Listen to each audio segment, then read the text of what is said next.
morning, KCPS. It's good to be back with you. This is Sarah with CIPD. Last week, you read with Miss Megan, and you guys talked about the illustrations. Today, we're going to read another book, and we're going to focus on the illustrations again. Remember, the illustrations are super important in our stories, and those are the pictures that are drawn by the illustrator. Remember when we were talking before with Miss Megan, illustrations are in a text, and they show us all kinds of things. They tell us about the setting, or the characters. They show us what's happening in the story. They can create a mood in our story, and they can give us lots of extra details that are not in the text. We find things in the words, but then we also find lots of things in the text. So today we're going to read a story called Stone Girl, Bone Girl. It's a true story of Mary Anning. It is written by Lawrence Ann Holt, and the illustrations are by Sheila Moxley. So today when we're reading Stone Girl, Bone Girl, we're going to pay close attention to the illustrations in our story. Let's start reading. Stone Girl, Bone Girl, a story of Mary Anning of Lyme Regis. When Mary Anning was a baby, she was struck by lightning. It split a huge elm tree and threw Mary right out of her nurse's arms. Her father was in his carpenter's shop when he heard the terrible news. He dropped his hammer and ran through the stormy streets of Lyme Regis. Gently, he lifted the limp body of his little daughter, and his tears flowed like rain. But then an extraordinary thing happened. Mary Anning slowly opened her eyes. She reached out a tiny hand and touched the amazed face of her father, and the little girl began to smile. It was then her father realized Mary Anning was no ordinary girl. The years rolled by like waves, and Mary grew into a clever girl. A mind as quick as lightning, her mother teased. Mary had few friends, except her father, whom she adored. Like everyone else in the town, she called him Pepper because of his speckled beard. One Saturday, Pepper closed his workshop early. He took Mary down to the cliffs by the crashing sea. She held tightly to his hand because she knew how dangerous it could be. The clay cliffs at Lyme Regis are soft as melting chocolate. Mary had sometimes seen huge slabs of land slipping and tumbling into the beach below. Pepper had stories of whole fields on the cliff tops which had disappeared beneath the feet of grazing cattle. He knew a place, he said, where half a farmhouse sat balanced on the cliff's edge. He and his quarryman friend had peered over and seen the remains of the kitchen and even the garden gate smashed to splinters on the rocks below.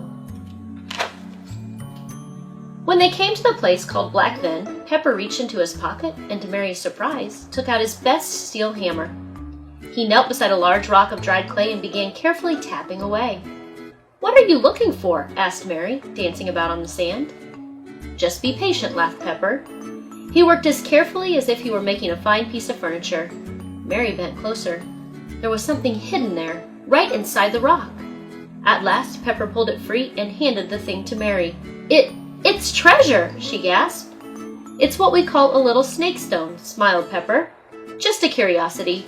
A present for you, Mary girl." It was the most beautiful thing Mary had ever seen. Back in the workshop, Pepper polished the snake stone and hung it on a string for Mary, like a perfect necklace. That night, Mary couldn't sleep. Her head swirled with thoughts like the twisting golden stone. "The cliffs are full of treasure," she whispered over and over again. From that day on, Mary spent every spare moment searching for the curiosities. She had sharp eyes and found them everywhere, in every shape and size. Tiny shiny ones, marble ones as big as millstones, others straight as stone fingers or delicate like plants. Pepper taught her their strange magical names: thunderbolts, fairy hearts, crocodile's teeth, devil's toenails. He let Mary have her own special drawer in the workshop for her collection. But the other children laughed and teased when they saw Mary hunting near the cliffs. Someone made up a rhyme: "Stone girl, bone girl, out on your own, girl," until Mary ran crying to Pepper. That winter was the wettest and stormiest the town had known. Great waves smashed the little houses, and the cliffs became softer and more dangerous still. So Mary stayed away. The cold, damp air made Pepper feel ill. He looked old and tired, and sometimes he coughed so loudly that Mary felt afraid. One evening, some rich ladies came to Pepper's workshop. Mary knew who they were. The Philpott sisters who lived together in a fine house high above the town.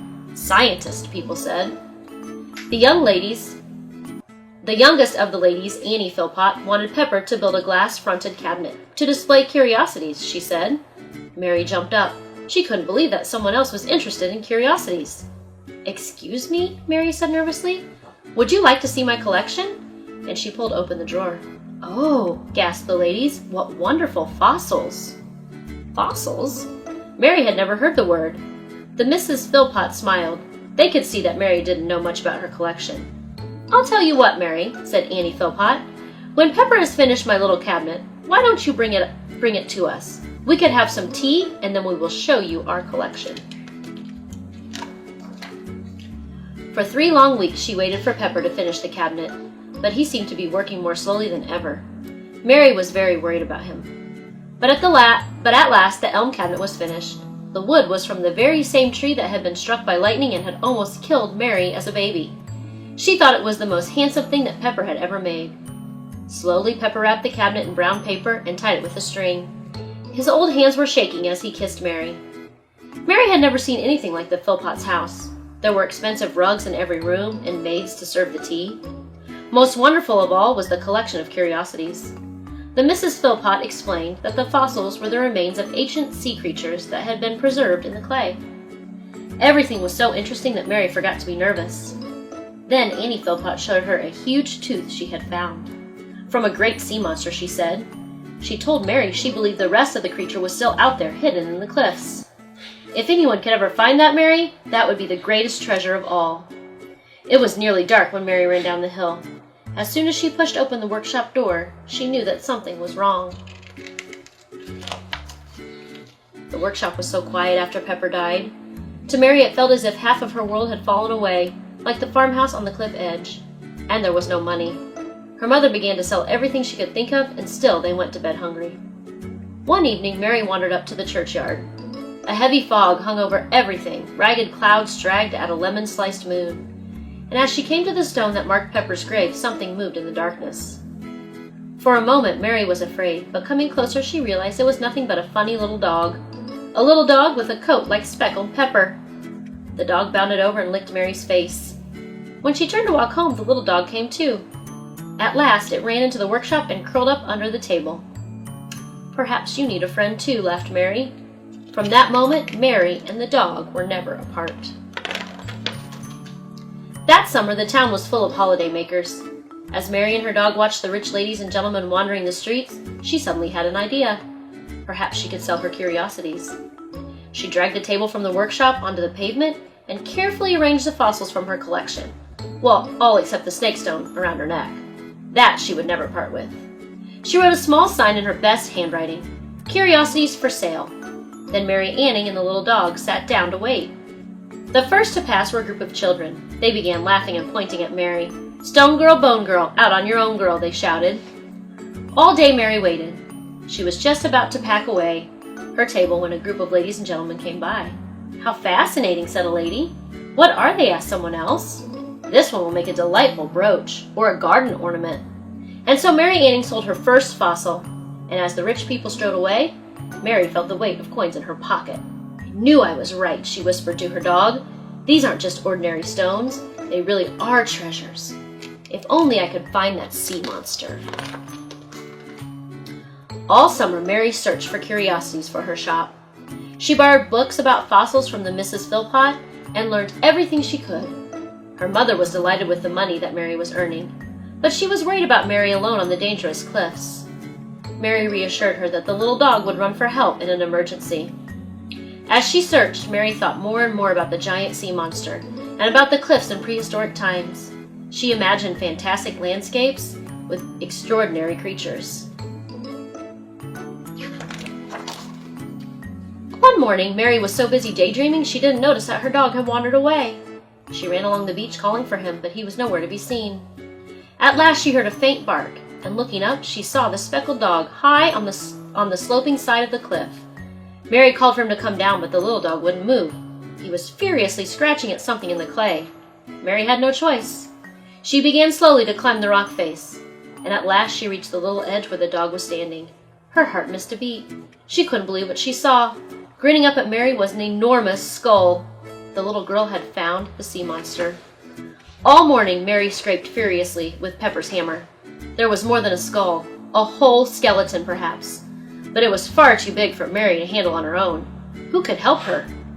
Suddenly, she remembered Pepper's old friends, the quarrymen. Leaving the little dog to guard the monster, Mary Anning climbed carefully down to the beach and then ran as fast as she could to the quarry. "I found it!" she shouted. "I found the sea monster!" In less than 10 minutes, Mary was leading a group of quarrymen carrying picks and shovels up the side of the cliff. The news spread like fire through the town. "Mary Anning has found the sea monster! Mary Anning has found it!" An excited crowd gathered on the beach to watch the excavation. The Mrs. Philpott arrived in their fine clothes and made a tremendous fuss of Mary. Even the children who had teased her came to watch, but they weren't laughing now. As the evening sun melted into the sea, a strange procession made its way back to the town. A small girl covered in mud led the crowd. At the back, 6 strong quarrymen carefully carried the bones of a real sea monster, as long as a tree and more than 165 million years old. The skeleton was laid on the floor of Pepper's woodshop for all the world to see. For months afterwards, visitors came to meet the fossil girl of Lyme Regis. Famous scientists came in carriages from London and even the King of Saxony. It was the most important fossil ever found, they said. They called the monster Ichthyosaurus, the fish lizard. The museum that bought it paid enough money for Mary and her mother to live happily for the rest of their lives. But the strange thing was, the little speckled dog had gone, as if he had done his work and drifted away. Sometimes Mary imagined she could hear a faint barking from far away in the sea mist. Then Mary Anning would smile and touch the little snake stone around her neck and step back into the warm workshop where the shelves were filled with treasures from the dark and dangerous rocks. Mary Anning was born in 1799 and lived all her life in Lyme Regis. At 15 months, she survived the lightning strike, which killed her nurse and 2 other girls. Mary was always stubbornly independent, and she became a well-known local character, hunting for fossils accompanied by her little dog. At the time, this was an extraordinary occupation for a young girl. The great Ichthyosaurus, which she discovered at the age of 12, was only the first of Mary's many finds. She later uncovered several other hundreds of fossils which can be seen in the museums around the world. Lyme Regis continues to attract fossil hunters, and children still chant the old tongue twister about Mary Anning. She sells seashells on the seashore. The cells that she sells are seashells, I'm sure. So if she sells seashells on the seashore, I'm sure that the shells are seashore shells. The end. What an excellent book! That's a true story. And remember, today we were looking at the illustrations. We were paying close attention to them. And in this book, the illustrations really help to create the mood. We can look at this page and we can tell that the mood on this page is very different than the mood on this page. And then we can even tell that the mood on this page changes in the story. We know the characters feel different because of the illustrations. So today, and all the time when you're reading, make sure that you really look closely at the illustrations in your book so that you can learn more about the characters and the setting. Have a great day! See you next time!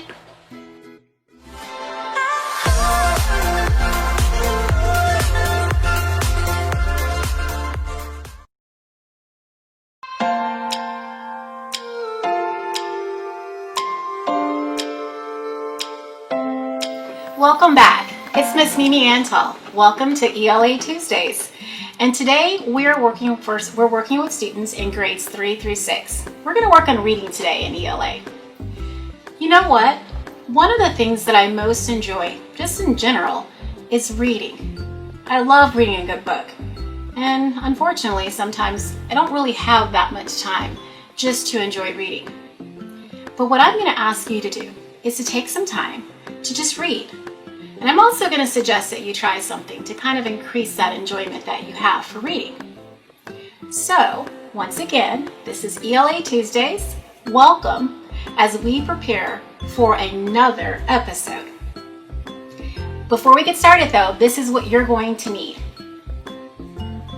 I added some things up here on the board so that you can see today. So once again, welcome. Today we're going to work on text-to-text connections. And like I started to say initially, That's going to enable us to really enjoy what we're reading more so. It's also going to increase our comprehension, our understanding. So as you can see here, I've added a learning target. Let's see, I've got a pointer here. I'm going to try to use it and see if it helps. So the learning target today is, I can make personal connections with the text I read in order to increase comprehension and my reading enjoyment. Okay, so you remember that word comprehension. So that's what we're going to be working on today. The only things that you'll need for today's lesson would include a notebook or maybe a piece of paper so you can take some notes and jot some things down, which also means that you'll probably will need a pencil. And in addition to that, I'm going to ask that you pick a good book, a fiction book, fiction read, so you can practice some of the things that we're going to work on today, later. Okay, let's go ahead and get started. Okay, do you want to count me back in? Yes. Oh, I wish I hadn't had that there. Okay, go ahead. So what do you do? Just count me in again so I can start Alright. again, like officially. All right. You don't have to stop it. I just gotta do this. Okay, And 3, 2. welcome back. So like I was saying earlier, today we're going to work on making connections with the text that we read. We're going to make connections between what we read, or the text, and ourselves. There's multiple types of text and connections, but today we're going to make text-to-self connections. Personal connections are made when we're reading a text and when we see something in the book that reminds you of something that's happened to you. Has that ever happened to you? Have you already made these sorts of connections between text and self? Because something in the text just reminded you of something that has already happened. Another type of text-to-self connection would be when you notice a character in the book seems similar to maybe yourself or someone else you know. That's another type of text-to-self. Here's another one. What about when you find an idea in the text or in a book that's similar to your own ideas or maybe even your own opinions? Yep, once again, you would be making a personal connection, a text-to-self connection. Lastly, something you read makes you think about life or the world in a new way. So once again, listener, if you remember, I was telling you about just how much I enjoy reading. And one of the things that I enjoy most about reading and how it makes me feel is that no matter what I read, when I'm done, I'm somehow changed by my involvement with the text.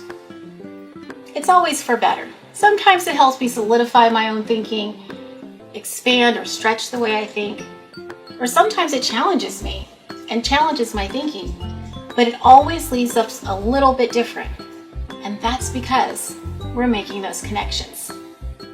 Okay, so I'm going to give you some ideas about how you can try to use this as you're reading. One of the things that you can do is you can ask yourself some general questions about the text and those connections with yourself. Here are an example of a few. You could ask, in what ways are the events in the book like or unlike my own life? Today we're going to read a little bit from the Watsons Go to Birmingham again. And in today's part of chapter 1, it is absolutely hilarious. I can't wait to share it with you. But there's an event in this book that I definitely have a connection with. I'm sure I'm never going to forget this part. Sometimes it increases our comprehension, our understanding, but sometimes making those connections also increases our ability to remember what we read too. Another question you can ask yourself might be, what about the characters, events, or setting is interesting to me?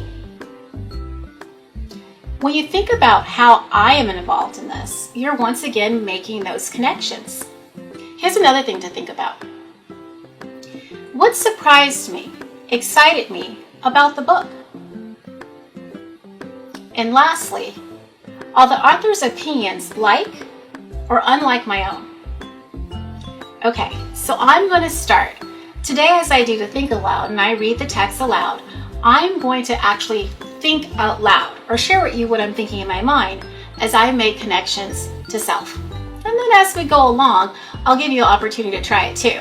That's what the paper and pencil is for, so that you can jot down some of your connections. Okay, let's go ahead and get started.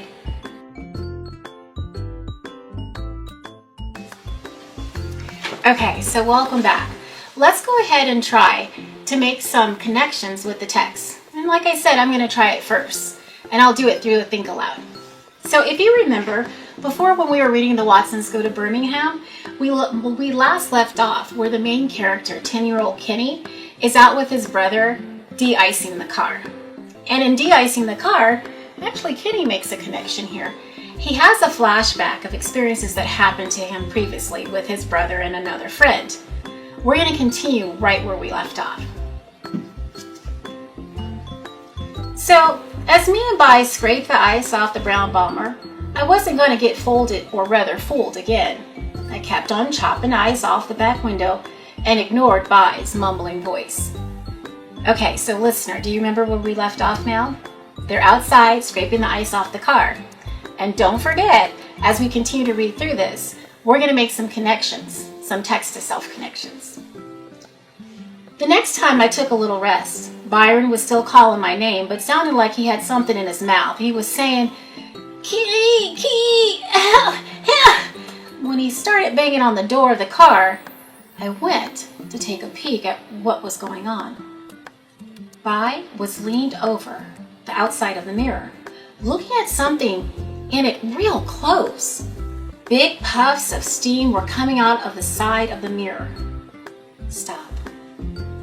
This reminds me of something else. This reminds me of when you see cars that take off in the winter and big puffs or plumes of smoke come out from the back of the pipes on the vehicles. It reminds me of a cold winter day. Back to the story. I picked up a big hard chunk of ice to get ready for Byron's trick. Help me! Go get Mama! Go get Mama! Oh! Ah! I'm not playing, Byron. I'm not that stupid. You'd better start doing your side of the car or I'll tear you up with this ice bowl.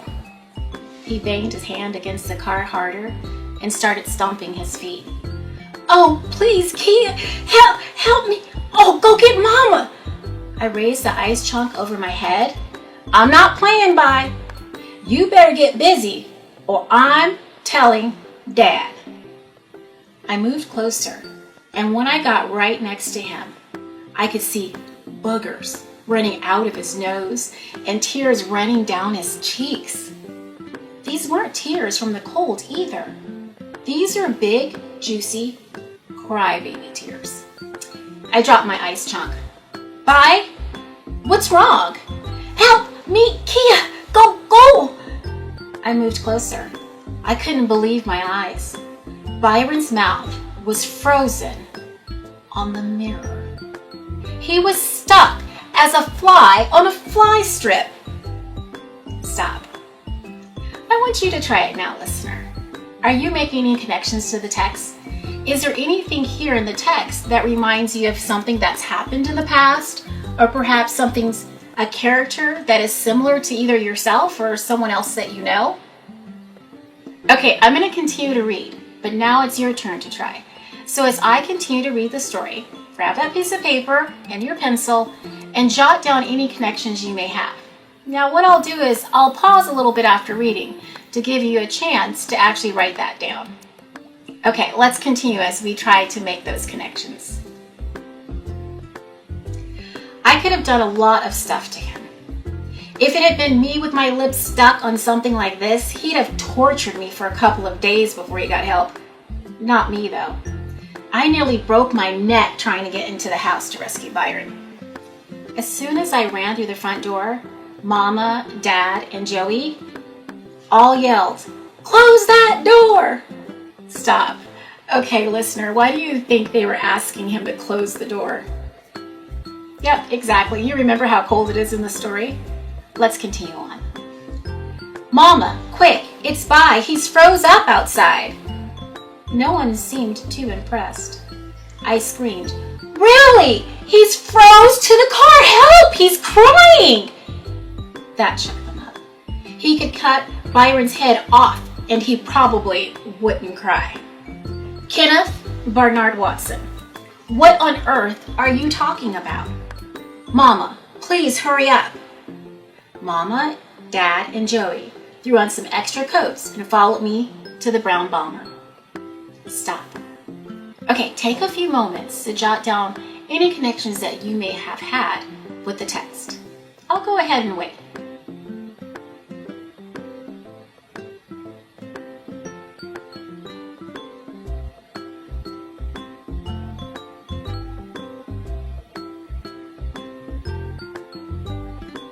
Okay, let's come back together. As we finish up here, listeners, this would be a good opportunity too to share some of these connections that you have with the text with someone at home or someone near you. Okay, let's go ahead and continue. The fly was still stuck buzzing. Oh, Mama, help me get it. Oh my Lord, Mama screamed. And I thought, ooh, let me grab this paper. And I thought she was going to do one of those movie style faints. Oh, she even put her hand over her forehead and staggered back just a little bit. Joey, of course, started crying right along with Byron. Dad was doing his best not to explode laughing. Big puffs of smoke were coming out of his nose and mouth as he tried to squeeze his laughs down. Finally, he put his head on his arms and leaned against the car's hood and howled. Byron, Mama said, gently wiping tears off his cheeks with the end of her scarf. It's okay, sweetheart. How'd this happen? Stop. Okay, I'm gonna make another connection. I'll think aloud here. I remember as a child, my mom would always wipe tears just to make me feel like it was gonna be okay. It got a little embarrassing as I got older, but I think that's definitely a connection that's gonna help me comprehend and remember what I'm reading a little bit more.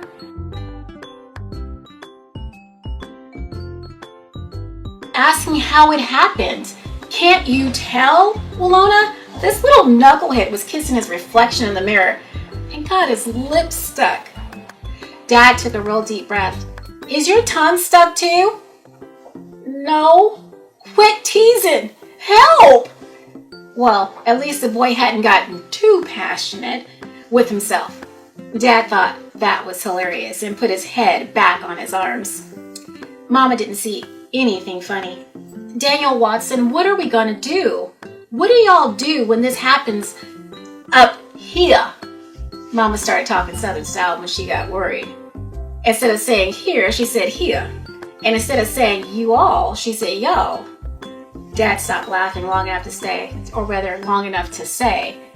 Walona, I lived in Flint all my life, 35 years, and I swear this is the first time I've ever seen anyone with their lips frozen to a mirror. Honey, I don't know what to do.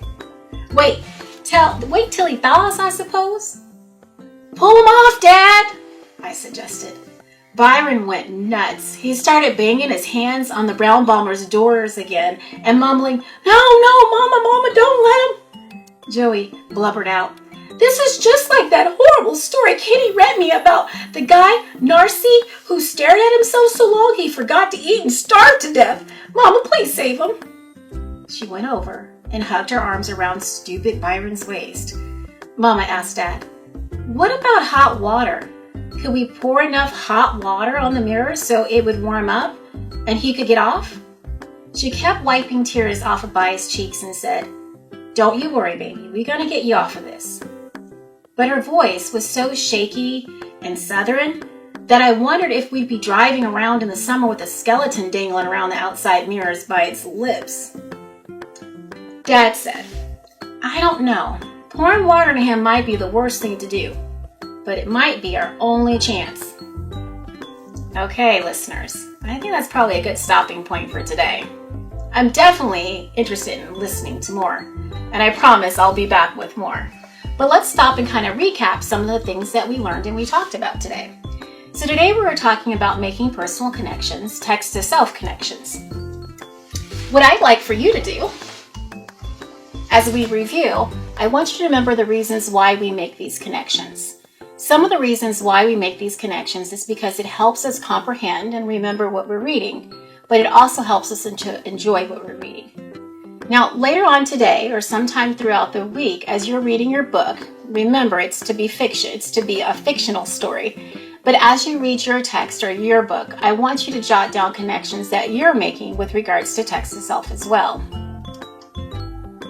So today you learn that readers relate to characters, stories, and ideas, and we make these text-to-self connections. And this week, don't forget to jot down those personal connections. Okay, well that's all we have for you today on ELA Tuesdays. We'll see you next time.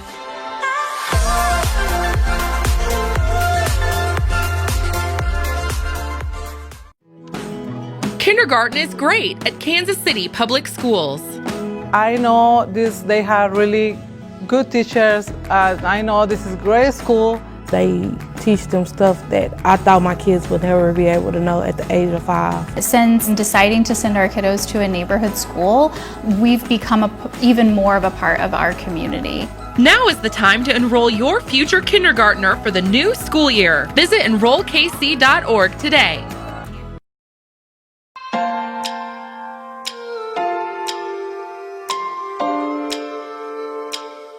Good morning, Kansas City.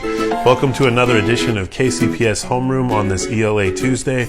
I'm your teacher today, Chris Odom. I'm English coordinator for the Kansas City Public Schools. So today we're going to talk a little bit about a book called Racism in Kansas City, A Short History, and review a term called content vocabulary. Okay, the author of this book is C.S. Griffin. He went to Rockhurst College, which is right near where I work for the Kansas City Public Schools, so I drive by it every day. He's known as a political author and an activist, and again, this book came out in 2013, and it's called Racism in Kansas City. We'll use a small bit of it today to talk about 2 passages and apply what you hear to an idea called content vocabulary. Okay, let's just talk a little bit about today. Content vocabulary, we're going to get a definition going. It's a little different than academic vocabulary. Academic vocabulary are the words that you need to think about the kind of learning that you do in specific classes, like evaluate or analyze. We call those words academic vocabulary. They show up in most of your subjects. Content vocabulary is a little different, and we'll look at why. Okay, we're going to work on doing something called annotating, and I'll show you what that looks like on a couple examples. When we annotate, we're looking for significant words, sometimes words we don't know, and words that are a big part of the overall meaning of the text that we are studying or reading. I'm going to read 2 paragraphs from a particularly interesting part in this book, and we're going to apply that to the ability to listen for context clues, and then how we might use annotation to help track the developing meaning that we're reading. Okay, content vocabulary. You may have seen an example like this one, where if you put the definition in the middle, it really helps you think about really what it means, what are the characteristics of that word, and what are some examples of that word, and then what are some non-examples. Because you can say what it's not, then you're really able to speak on what it is even more clearly. Okay, so content vocabulary, just to get that definition out there, are words that are specific to the central meaning of the text. And they're often crucial to our understanding of the text. When you think about that word crucial, that means that without them, it wouldn't mean the same thing. Okay, so we're going to try a passage in this book, and we're really going to be listening for this word and thinking about what it means. So I'm just going to kind of throw that out there, and I will tell you this image is significant. It has a little something to do with more the abstraction of the meaning of this word. But see if you can pick out exactly what it means in the passage that I'm going to read. And while you're doing so, I would also like you to listen for other words that you think are crucial to the meaning of this passage. Okay, here we go.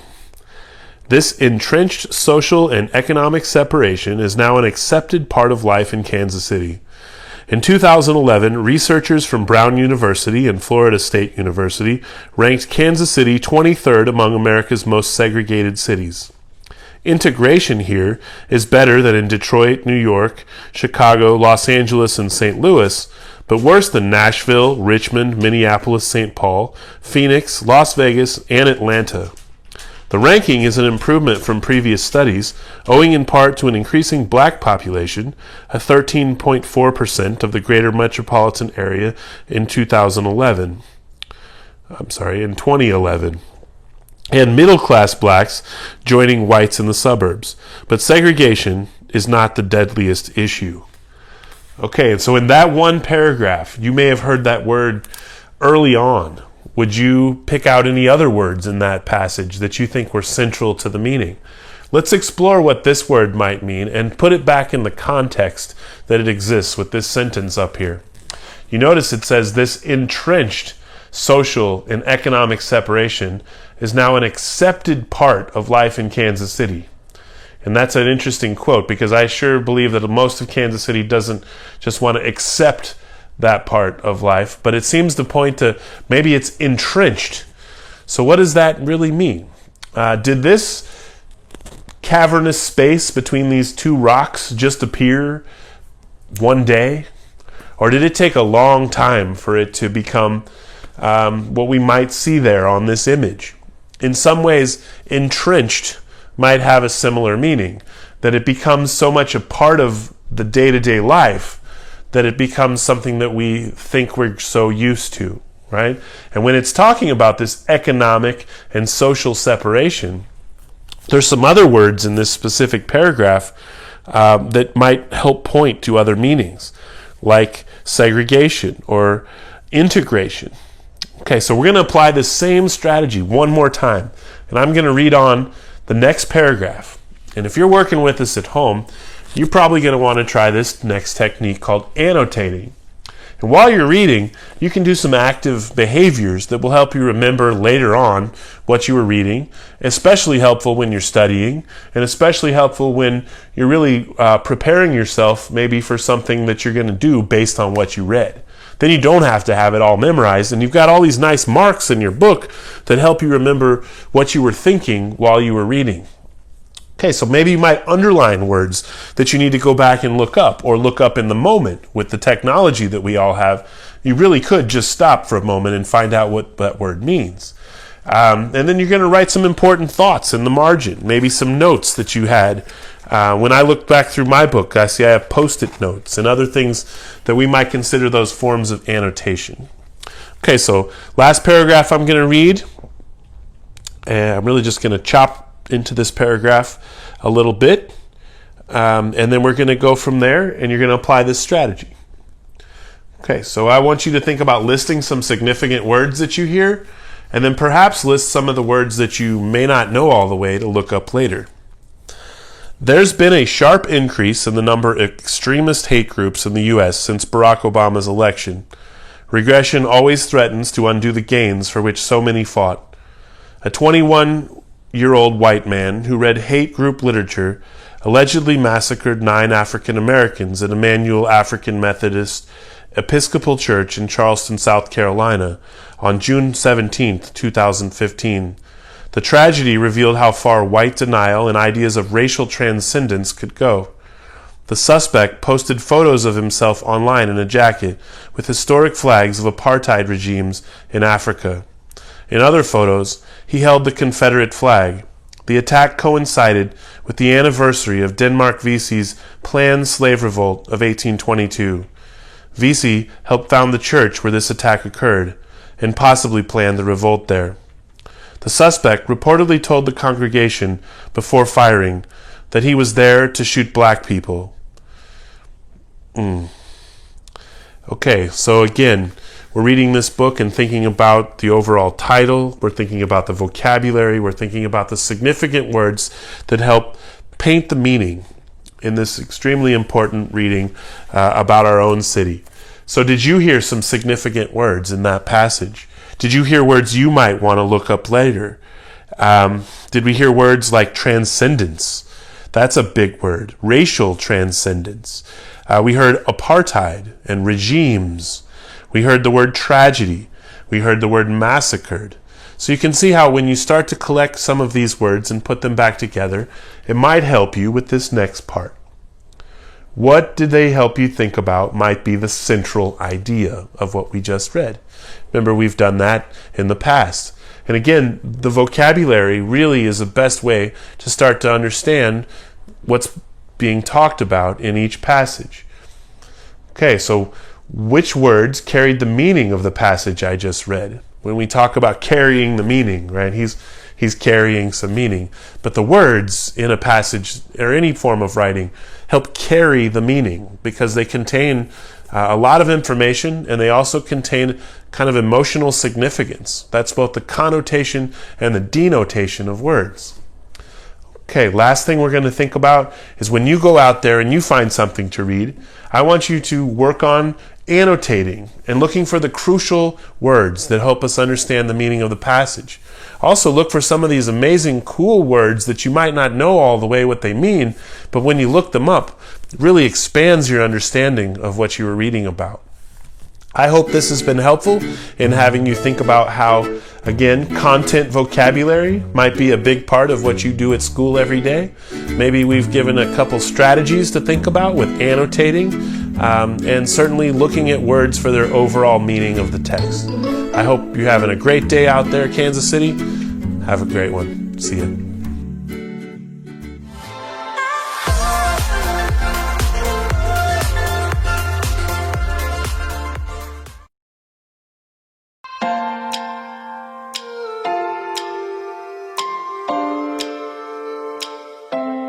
Kansas City, and welcome to another edition of KCPS Homeroom. I am your host, Chris Odom from the Kansas City Public Schools, where I work as the English coordinator. This morning I am joined by another of my prior students from Paseo Academy of Fine and Performing Arts, Miss Ronnie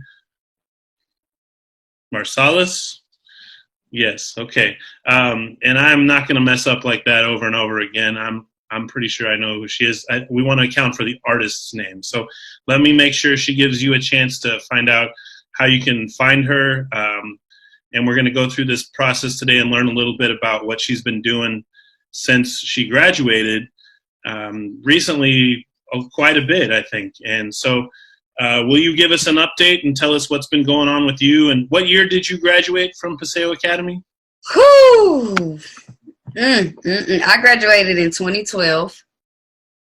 So, and since then, since graduating, I took a year off to go to college. I went to Mizzou, which is where I wanted to go. I was studying architecture and with an emphasis on interior design.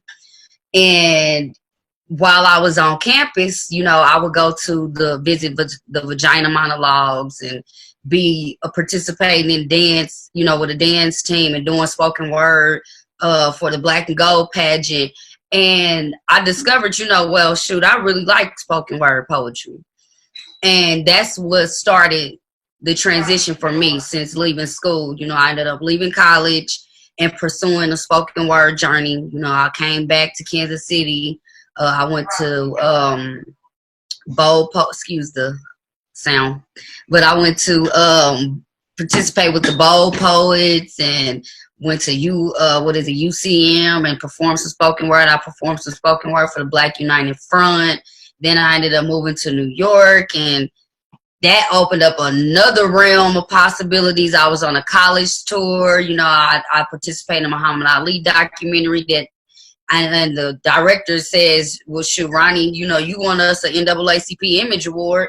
So in 2016, so since then, I kind of just kept pursuing that path of spoken word and music. And now, fast forward, after leaving New York, I was in Dallas for a little bit. Then I went to California, still doing the same things, working on music, performing.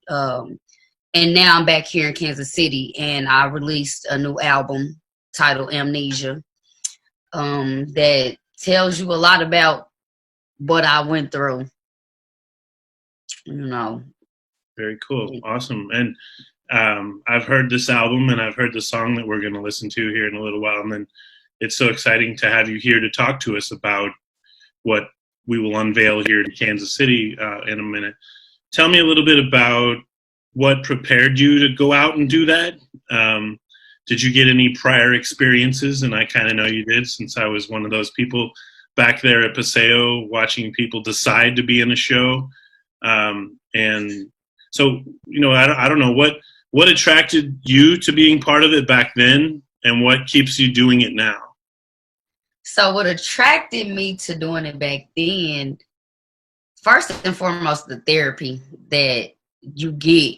You have a voice, a place where if you feel in a way and you don't know how to articulate those feelings, you know, writing, doing poetry, performing, period, you know, creating art, period, is therapeutic. So that is what attracted me to it. It was therapeutic, and not only was it therapy for me, I noticed that it was therapy for other people. You know, other people looked into what I was doing and found inspiration. So that right there, aside from just living my purpose and my calling, that's what keeps me going. And also the selflessness of knowing that, you know, other people might need to hear what I have to say, because ain't nobody saying it for them. You know, that's what also keeps me going and pursuing. Fantastic. Okay, well, we have a treat today. We're going to go ahead and experience one of Ronnie's songs here. And this one's called Fool in Love. It is from the album Amnesia, right? And I remember you and I had a talk about what would be a good choice. And the fact that it's set in Luce Park really seems special. I've lived here a long time, right? Do you like that park? Has that been a part of your experience in Kansas City? Why did you choose Luce Park? The song is, what's funny is the day that I actually filmed, there was a couple there taking wedding pictures. Oh yeah, lots of people do that. Right, and the song is called Fool in Love. So I'm like, where do people go in Kansas City to be all in love and stuff? And I'm just like, The director, he was like, we can do Luce Park. They have a bunch of flowers, you know, and it sets the tone for what you're talking about, you know. It's I wanted the feel of it to be organic, and a lot of people love Luce Park. When people tell me, they're like, oh, I see your video, you filmed that in Luce Park. You know, a lot of people, a lot of natives here really appreciate it too, you know. So I just kind of felt like it's a good representation. It was a good representation of me, where I'm from, you know, the beauty that we have here. And it's a landmark that a lot of people go to experience. Even non-natives go there when they hear, you know, just visiting. Okay, well, let's take a second here on this morning on ELA Tuesday and check out Ronnie's song. I think I'm failing to say your artist name correctly. Can you tell me it for sure so I get it right? It's Ronnie Marsalis. You didn't say I had it. I just want to be sure. So this is Ronnie Marsalis, Fool in Love. We're just going to watch a snippet for about 1:30. We'll be back to talk about it.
All right, that was a snippet of Fool in Love from Ronnie Marsalis from her album Amnesia.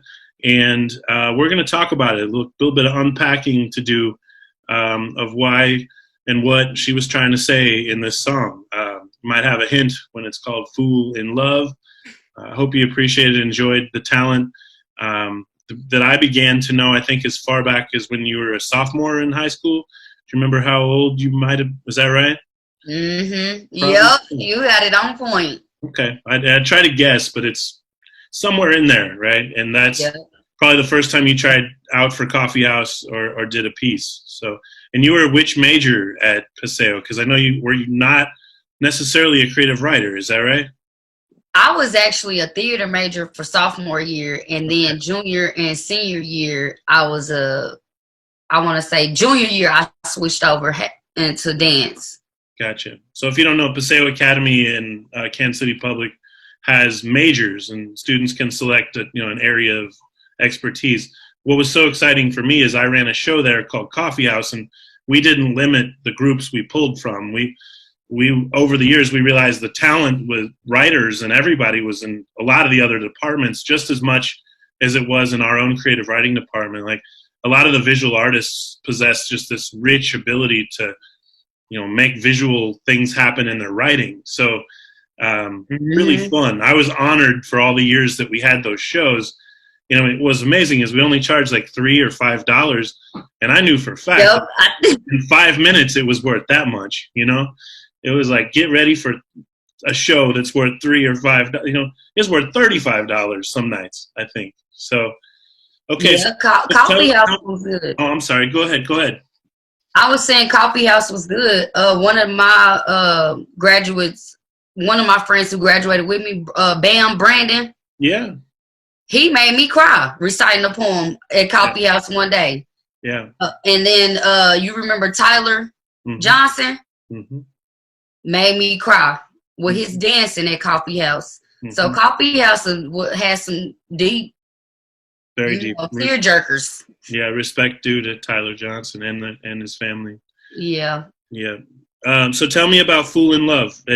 It's you're capturing an awful lot in that, like the verse, the quickness of your rhyming, like the patterning that you're coming up with there. I think I've always been kind of wishful that we would have more female artists take on kind of the challenge there, and I've always just been dying for like another voice. We have some, I don't know who maybe you'd recommend somebody to me, but for you, like that's rocking. Like what do you like about this song, or what do you think other people like about this song?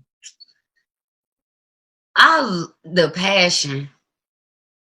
I love the passion. I love my delivery. I love the honesty, the transparency of it, and lyrically,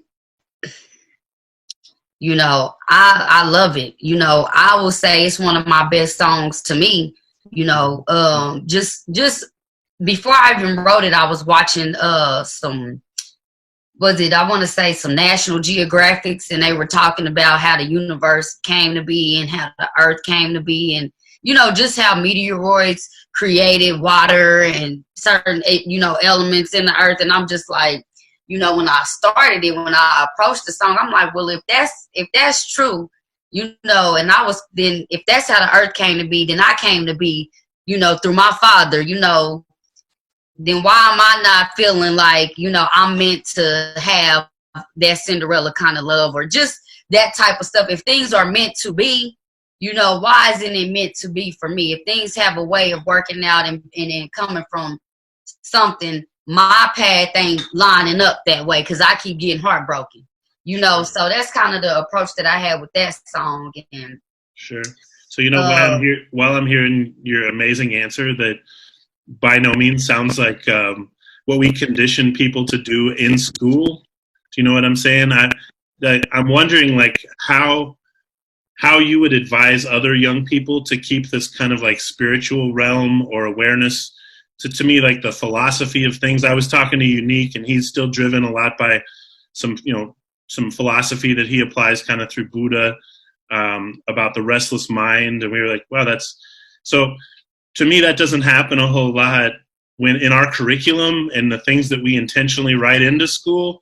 So, like, what do you do to make that happen instead? Or how does that happen for you? Like, how do you make that part of you stay alive? I would say anointing, prayer, reading the Bible, reading holy scriptures, and just keeping in mind all the time that if I wouldn't listen to it, don't write it. If I wouldn't want my child to listen to it, don't write it. If I wouldn't want, my fellow students, to listen to it, don't write it. you just have to have, stay true to you, what your sound is, because a lot of times when is it unique, you said? Unique. That stays in tune with just the spirituality of things. And a big part of staying in tune with the spirituality of things is staying in tune with you, your path, who you are sent to be here on this earth. Because everybody has a sound, a voice, a path. You have to find your voice in the midst of it. And eventually from books that you read, your things that you do on a daily, whatever you entertain yourself with or indulge in, that's what's going to come through your pen. Like, that's what's going to come.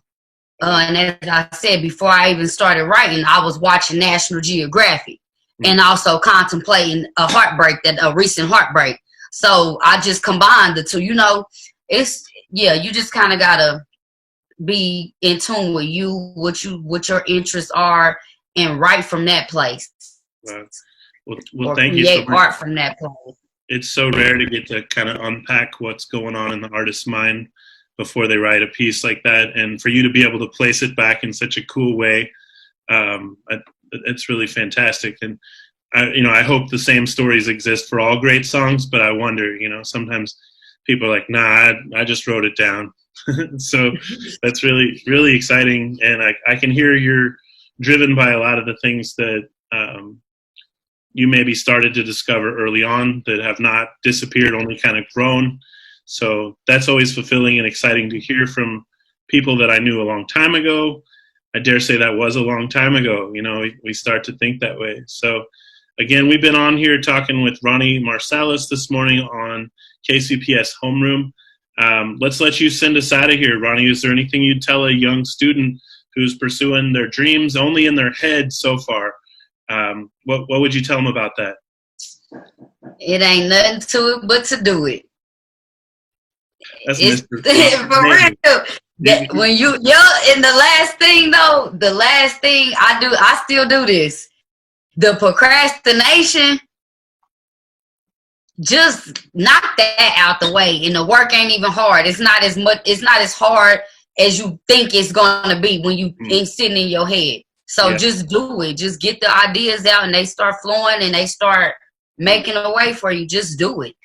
Yep. Don't let nobody deter you from what you feel it is you need to be doing. To me. Again, thank you so much, Ronnie. It's been fun. Have a great rest of your day. Thank you, Mr. Aldo.